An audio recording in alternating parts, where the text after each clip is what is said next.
Hey everybody, welcome back. Today, I introduce to you our $7,000 Toyota Camry. So I just picked this thing up. It's a one owner, has about 131,000 miles on it. Clean Carfax. It does have a couple little bumps and dings around it, as you'll see this here on the door.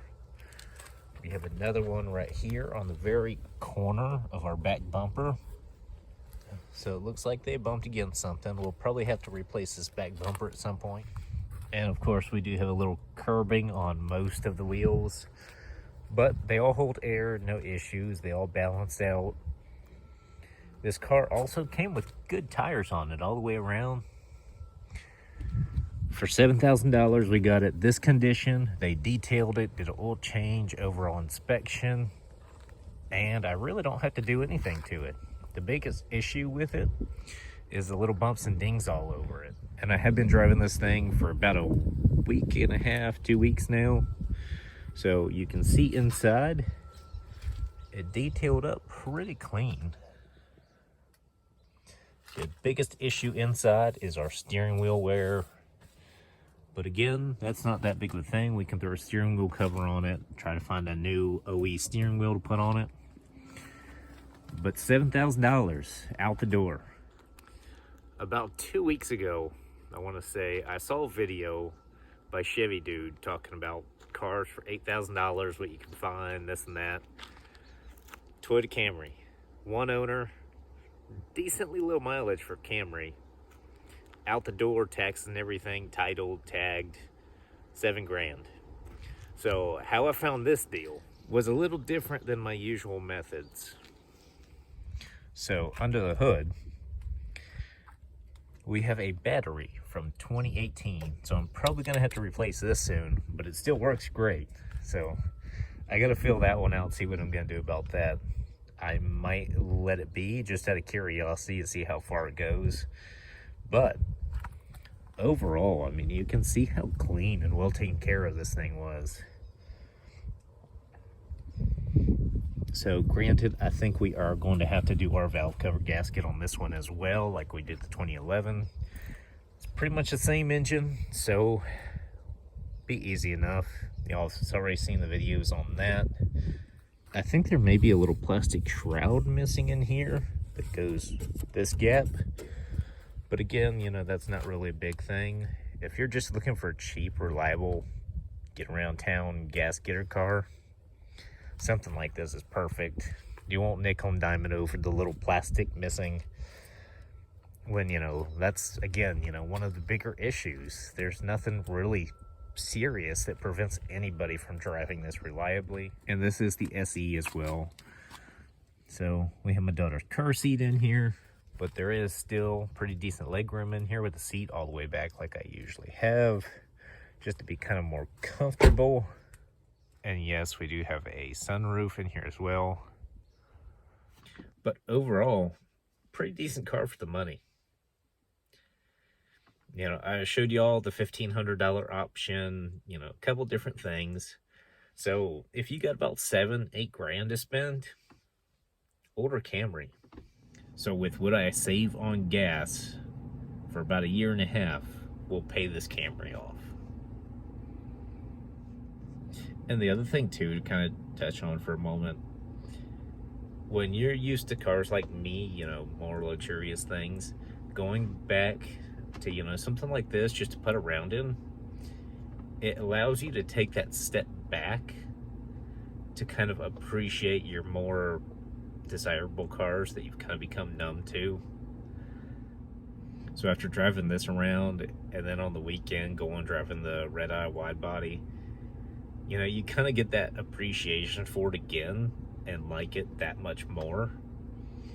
So that's kind of another weird quirky perk of it. And another kind of weird thing I really like about this that I didn't expect, but for some crazy reason I really like this fact about it. So the car is gray on the outside, that dark charcoal. Inside we have black and silver on the door panel, black and silver. We have gray, it's kind of a grayish silver headliner, the whole top half. But then even in the console down here, it's all silver and black. But it's not, 5 different colors like the Ram is black, tan, silver, chrome, another shade of tan, where this is just kind of sleek, streamlined. It all blends together, matches pretty well. Because all the multicolored is a lot for your eyes to look at and adjust to. And it's just kind of annoying. So that's just a weird, quirky thing I really do like about this. But I believe this is only in the SE models, if I'm correct. Y'all know I'm not the biggest Toyota Camry person, knowledgeable about them. But it's a learning curve. Second Camry in what, 3 months? Something like that, 4 months? We'll give this thing a try, experience it. I was pricing Chargers, I was looking at them, thinking about it, but it's kind of stupid to go out and get a Charger for that kind of money I want to spend versus $7 grand. It's paid off, I can beat around in it. It doesn't matter if I put miles on it. If I keep it for 2 years, let's say I put like 30,000 miles on this thing roughly in 2 years. What do you think a Camry with 160,000 miles is going to go for? Probably about what I paid for it. Maybe a little more depending on, how the economy goes, maybe a little less. But I shouldn't really lose money on it. And I'll have had the car, basically paid off, so that's money back in my pocket with the gas I would have spent doing it. So this is kind of a long-term test I'm just feeling out to see how it goes and kind of go from there. But the car deals are out there if you look for them. I was browsing a lot of things on Facebook Marketplace as well. I was pricing new cars at the dealerships. But man, Facebook Marketplace is not what it used to be. I literally went to go look at I think it's a 01 Durango, and they're like, oh, it just has this exhaust leak, it's mint otherwise. It was horrible. I drove an hour away to go see this thing, and I was gonna pay up for it too, like 3 grand, thinking it was mint and just needed this exhaust. The back hatch door was rusted. The exhaust that had a leak, the flange where it mounts to the exhaust manifold, was rusted off. There wasn't any rust otherwise on it aside from that flange in the back hatch door. So I thought that was really weird. But then it was leaking from everywhere, the front diff, the valve covers, who knows where else really. I was done looking at it instantly. All the exhaust manifold bolts were broken off of it. The heat shield for the exhaust manifold was laying on the frame, as well as it needed tires, it needed a window motor. Like, it's pretty well ragged inside. I went to open the console and the lid literally was off of it, not attached to anything, and the dude was like, oh, I've never noticed that before. But he's been driving this thing as a daily driver apparently, so he says. The math's not mathing on that one. Also, he lived on the bumpiest freaking road. Like, that console would have fell off just driving down the road he lived on. So, you gotta watch out for scammers. It's crazy out there right now. That's why for this, I just went to the dealership and I was like, what do y'all have? So sometimes, depending on the dealership you go to, they actually will let you see their inventory that's going wholesale. Especially if you build up a relationship with them, talk to them regularly. You might have to wait a little time because usually they don't PDI those cars, if they know they're going wholesale. So you might have to wait a couple days for them to PDI the car if you do purchase it. And you may have to sign some extra papers saying, hey, I know this car was going wholesale. They weren't going to stick it out there, but I want it anyways, and I'm not going to sue you if it breaks.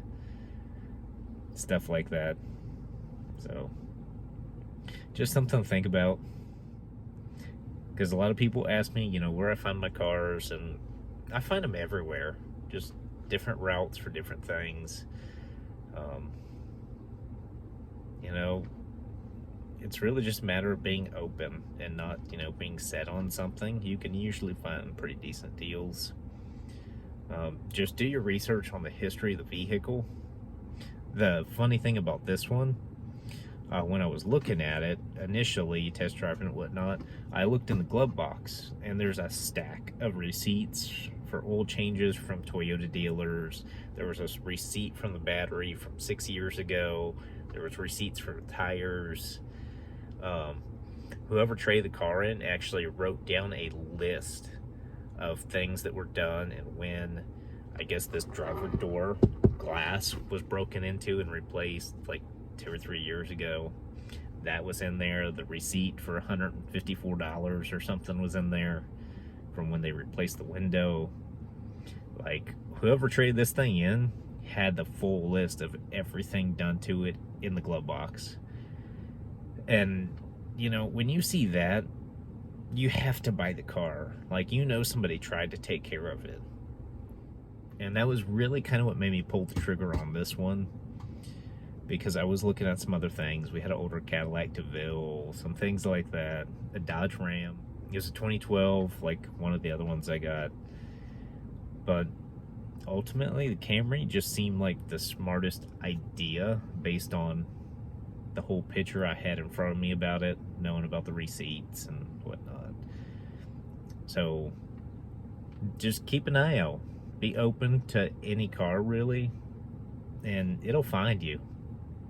It's usually my method, and just make sure the numbers work.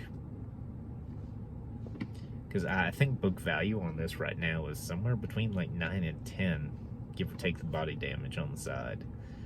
But even then, that's not serious. I could fix that in a weekend if I wanted to. But, you know, no rush. You got 2 years to fix it. I'll probably be posting more videos on this. Just doing updates. Maybe we'll end up fixing the body damage on the sides in one video. Maybe we'll do a tune-up. I need to do rear brake pads soon-ish, probably. We'll do some updates on our $7,000 Camry, how it's working out. Because I do plan on keeping it for like 2 years. And kind of going from there, just, you know, documenting it. Because I find stuff like that interesting, how it holds up, you know, money spent versus what you get out of it.